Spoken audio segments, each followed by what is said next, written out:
देखिए पाठ का नाम है भेड़े और भेड़िए। इसके जो लेखक है उनका नाम है हरिशंकर प्रसाई और इन्होंने व्यंग्यात्मक तौर से इस पाठ में लिखा है। देखिए भेड़े जो होता है उसको अंग्रेजी में हम लोग सिप कहते हैं, सिप। और भेड़िए जो होता है वो वुल्फ होता है। तो जो भेड़े होती है वो बहुत ही क्या होती है, मासूम होती हैं, और जो भेड़िए होते हैं वो बहुत ही खतरनाक होते हैं। और इस पाठ में क्या है वो हम लोग इस पाठ के पहली पंक्ति से देखिए यहाँ पहली पंक्ति में ही लिखा हुआ है, एक बार एक वन के पशुओं को ऐसा लगा कि वे सभ्यता के उस स्तर पर पहुंच गए हैं जहां उन्हें एक अच्छी शासन व्यवस्था अपनानी चाहिए।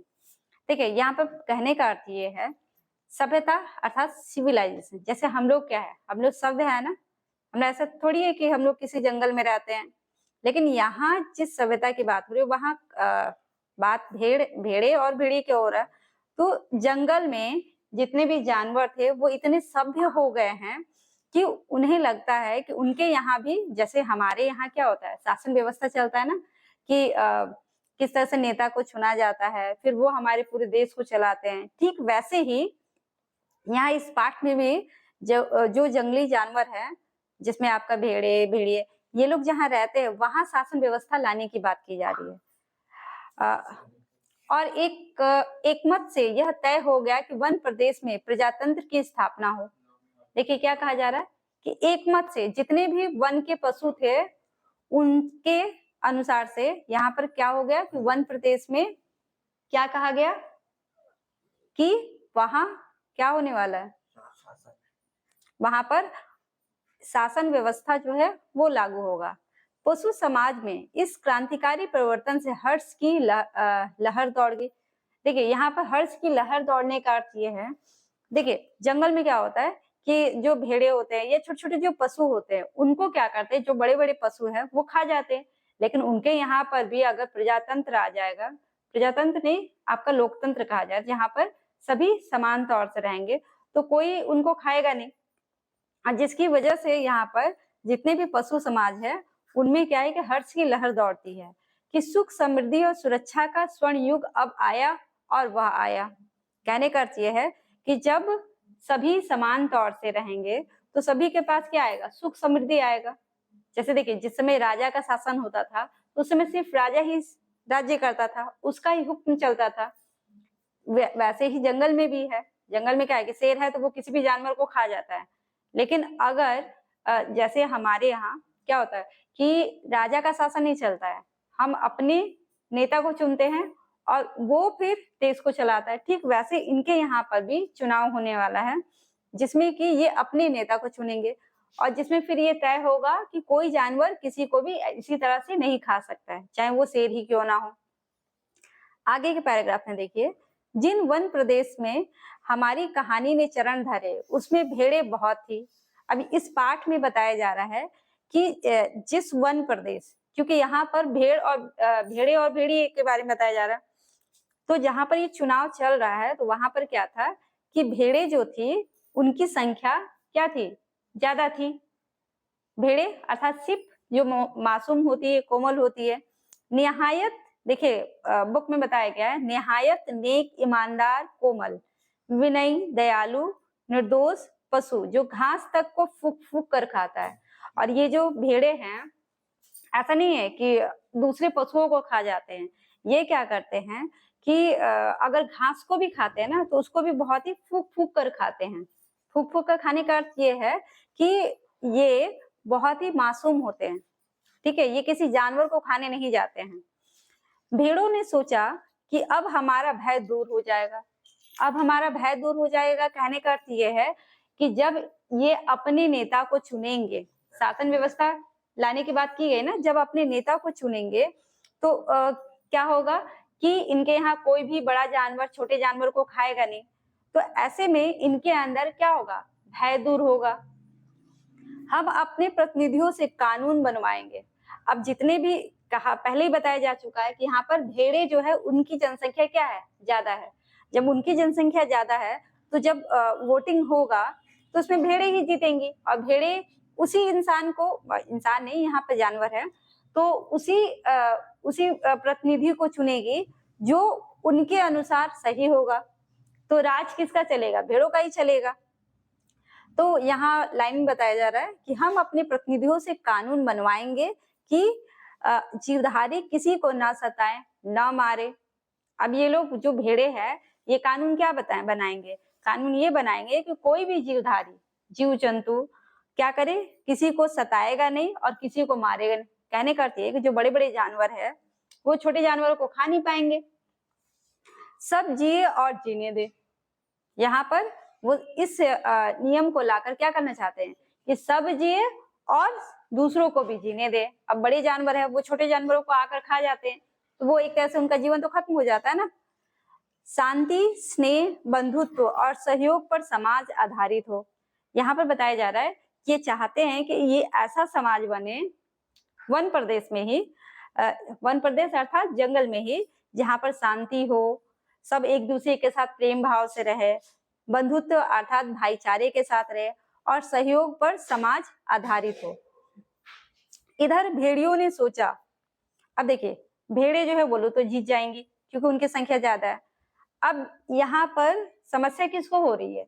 भेड़ियों को हो रही है कि जब भेड़े जीत जाएंगी तो इनका क्या होगा। इधर भेड़ियों ने सोचा कि हमारा अब संकट काल आया, क्योंकि देखिए भेड़िए जो है वो छोटे जानवरों को खा जाते हैं। तो अब जब जो भेड़े हैं उनका शासन आ जाएगा तो वो लोग क्या चाह रही है, सब कोई समान तौर से रहे, कोई किसी को मारे नहीं। तो ये बेचारे क्या खाएंगे? किसी जानवर को तो खा नहीं पाएंगे। भेड़ों की संख्या इतनी अधिक है कि पंचायत में उनका ही बहुमत होगा। देखिए भेड़े जो पहले ही वाक्य में बताया जा चुका है, भेड़े जो है उनकी संख्या ज्यादा है। जब उनकी संख्या ज्यादा है तो पंचायत जब होगा तो इसमें जीतेगा कौन? इसमें जीतेंगे भेड़िए। और अगर उन्होंने कानून बना दिया, अगर भेड़े जीतेंगी, ठीक है, गलती से मैंने कह दिया, भेड़े जीतेंगी अगर उन्होंने कानून बना दिया। जो भेड़े हैं अगर उन लोगों ने कानून बना दिया कोई पशु किसी को ना मारे, तो हम खाएंगे क्या? हम अर्थात यहाँ पर भेड़िए बोल रहे हैं, तो वो आखिर खाएंगे क्या? क्या हमें घास चरना सीखना पड़ेगा? क्योंकि देखिए भेड़े जो है वो तो घास खाती है। ऊपर के वाक्य में बताया गया था ना कि वो घास फूक फूक कर खाती है, इस लाइन से आपको याद होगा। देखिए लाइन में यहाँ बताया जा रहा है, तो बूढ़े सियार ने बड़ी गंभीरता से पूछा, महाराज आपके मुख चंद्र पर चिंता के मेघ क्यों छाए हैं? देखिए मुख चंद्र, यहाँ पर जो सियार है वो बड़ाई कर रहा है किसका? भेड़िए का। इसलिए क्योंकि उसका वो जो छोड़ता है वो खाता है, तो यहाँ पर उसके मुख को चंद्रमा के समान कह रहा है, बड़ाई कर रहा है। कहने का चापलूसी कर रहा है, चापलूसी तारीफ कर रहा है। महाराज आपके मुख चंद्र पर चिंता के मेघ क्यों छाए हैं? होता नहीं कि बादल छाते हैं, तो ठीक वैसे ही यहाँ पर इसके चेहरे पर, भेड़िए के चेहरे पर चिंता की रेखाएं छाई हुई है। वह सियार कुछ कविता भी करना जानता होगा, कविता करना जानता होगा तभी ना ये बोल रहा है कि आपके मुख चंद्र पर मेघ जो है वो क्यों छाए हुए हैं, या शायद दूसरी उक्ति को अपना बनाकर कहता हो। खैर भेड़िए ने कहा, भेड़िया जो वो कहता है, तुझे क्या मालूम नहीं कि वन प्रदेश में नई सरकार बनने वाली है। देखिए यहाँ सियार जो है ना बड़ा ही चालाक है। लोमड़ी जो होता है ना, समझिए कि ये उसी की तरह, लोमड़ी की तरह ही है, ये बड़ा चालाक होता है। ये वन प्रदेश में जो शासन व्यवस्था होने वाली है ये सारी खबर इसको है, जो चुनाव होने वाला सबके बारे में सियार को पता है, लेकिन फिर भी यहाँ पर वो अनजान बन के बोल रहा है। देखिए क्या बोल रहा है। खैर भेड़िए ने कहा, तुझे क्या मालूम नहीं कि वन प्रदेश में नई सरकार बनने वाली। यहाँ भेड़िया जो है वो सियार से कहता है कि क्या तुझे मालूम नहीं है कि वन प्रदेश में नई सरकार बनने वाली है। लेकिन ये बात भेड़िया को नहीं पता है कि सियार को पहले से पता है, वो जानबूझ के ऐसा पूछ रहा है। हमारा राज तो अब गया, भेड़िया जो है वो बता रहा है कि इनका अब राज जाने वाला है। सियार ने दांत निपोर कर कहा। दांत निपोर कर कहने का मतलब कि जैसे होता ना कि आपको किसी पर गुस्सा आता है तो दांत पीसते हैं, तो ठीक वैसे ही यहाँ पर सियार जो है वो थोड़ा दांत पीस कर कहता है, हम क्या जाने महाराज, हमारे तो आप ही माई बाप है, हम तो कोई और सरकार नहीं जानते। आपको पता है यहाँ पर ये किसी और सरकार के पास क्यों जाने जाए, क्योंकि भेड़िया जो खा के छोड़ता है उसके हड्डियों को चूसना और खाने का काम तो यही करता है। तो यहाँ पे यही बताया जा रहा है कि वो बोलता है हम तो कोई और सरकार नहीं जानते, आपका दिया खाते हैं, आपके गुण गाते हैं।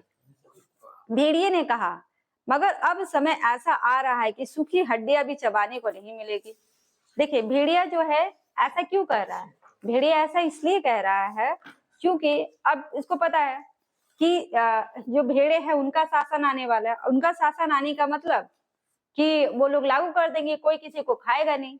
तो बेचारा भेड़िया जो है इसीलिए ना परेशान है, इसलिए वो बोल रहा है। मगर अब ऐसा समय आ रहा है कि सूखी हड्डियां भी चबाने को नहीं मिलेंगी, अर्थात किसी को मारने को नहीं मिलेगा। सियार सब जानता था, मगर जानकर भी जानने का नाटक करना ना आता तो सियार शेर ना हो गया होता। कहने का अर्थ यह है कि ये जानता था लेकिन फिर भी थोड़ा नाटक उतना अच्छे से नहीं कर रहा था, लेकिन कर रहा था। अगर पूरे अच्छे से हो जाता तो ये शेर बन जाता। ठीक है, देखिए इसके आगे और क्या बताया गया है।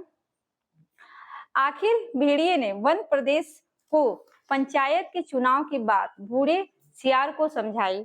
अब देखिए ये जो भेड़िया है वो समझा रहा है सियार को, क्या चीज के बारे में बता रहा है? वन प्रदेश में जो पंचायत के लिए जो चुनाव होने वाला है उसके लिए समझा रहा है। और बड़े गिरे मन से कहा, बहुत ही गिरे मन से होता ना कि बेचारा बहुत ही उदास है कि उन लोगों का तो राज जाने वाला है भेड़ियों का।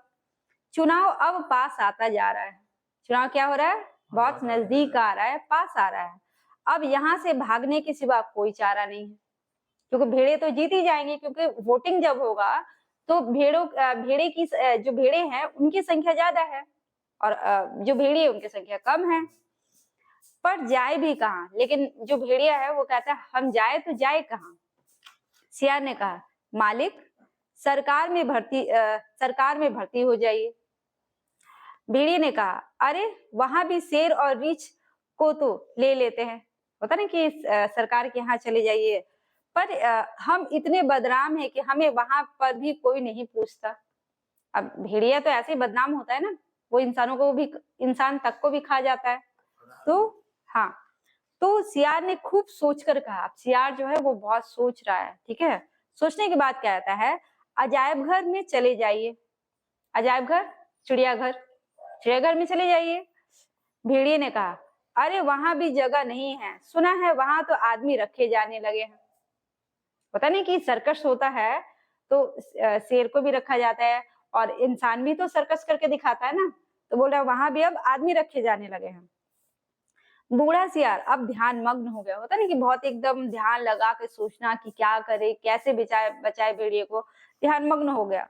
उसने एक आंख बंद की। देखा होगा किस तरह से एक आंख बंद करके सोचते हैं जो लोग थोड़े होता नहीं कि कुटिल दिमाग वाले होते हैं, तो ठीक वैसे ही यहाँ पर सियार है।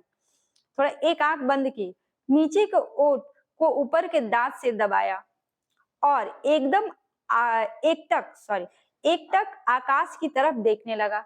आकाश की तरफ देख रहा है जैसे विश्वात्मा को कनेक्शन से जोड़, होता ना कि अपने आप को भगवान से जोड़ रहा है। फिर बोला, बस सब समझ में आ गया। कहने का तो उसके दिमाग में कोई आइडिया आ गया। मालिक अगर पंचायत में आप भेड़िया जाति का बहुमत हो जाए तो? क्या बोल रहा है? अगर पंचायत में इन जो भेड़िया है उसको ही ज्यादा वोटिंग मिल जाए तो? हाँ, तो यहाँ पे बोल रहे क्या, अगर आपको वोटिंग मिल जाएगा तो आप जीत जाएगा, तो आपका राज होगा। और देखिए यहाँ पर इसके माध्यम से ये बताया जा रहा है, आपको पता नहीं इस पाठ में व्यंग्य के माध्यम से कहा गया। तो आज के समय में हमारे देश में जो चुनाव होता है ना, उसी के ऊपर यहाँ पर व्यंग्य के तौर पर बताया गया है। देखिए आगे क्या बताया जा रहा है। भेड़िया चिढ़कर बोला। देखिए भेड़िया बेचारा चिढ़ेगा ही, क्योंकि वो जानता है भेड़े जो है उनकी संख्या ज्यादा है। और ये सियार बोल क्या रहा है, वो जीतेगा कैसे? वो तो जीतना असंभव ही है, एकदम ही नहीं जीत सकता। लेकिन फिर भी वो इस तरह की बात कर रहा है कि जो भेड़िया है वो जीत जाएगा। तो हाँ, तो अब जीत जाएगा, तो इस पर क्या है कि अब भेड़िया बेचारा चिढ़ जाता है कि हम जीतने वाले हैं नहीं, और ये सियार बोल कैसे रहा है। कहाँ की आसमानी बातें करता है। आसमानी बातें इसलिए क्योंकि पता है कि जो भेड़े हैं उनकी संख्या ज्यादा है, जीतेंगी वो, और ये बोल रहा है कि भेड़िया जीतेगा। अरे हमारी जाति कुल 10% है, होता नहीं कि 100% में ओनली 10%, 10% ही जो भेड़िए हैं उनकी संख्या है, और भेड़े तथा अन्य छोटे पशु 90%, होता नहीं 100% में से ओनली 10% जो है वो भेड़िया है, और बाकी जो है छोटे पशु हो या फिर भेड़े हो, इन सबको मिला के 90% है। तो जीतेगा कौन? 90%, ये 10% कैसे जीतेगा? ये सीआर कैसे बोल रहा है? भला वे हमें क्यों चुनेंगे? भेड़िया बोल रहा है कि जो भेड़े हैं वो हम भेड़ियों को, जो हम लोग 10% है, हमको क्यों चुनेंगे? अरे कहीं जिंदगी अपने को मौत के हाथ सौंपा करती है। अब देखिए भेड़िया जो है वो तो उन जानवरों को खा जाता है, तो कहीं वो अपने जिम्मेदारी शासन व्यवस्था हमारे हाथ में क्यों देने जाएंगे, मौत के हाथ में? मगर हाँ, ऐसा हो सकता तो क्या बात थी। अब देखिए भेड़िया यहाँ पर बोल रहा है, जैसा कह रहे हो अगर ऐसा हो जाए तो बहुत ही अच्छी बात है,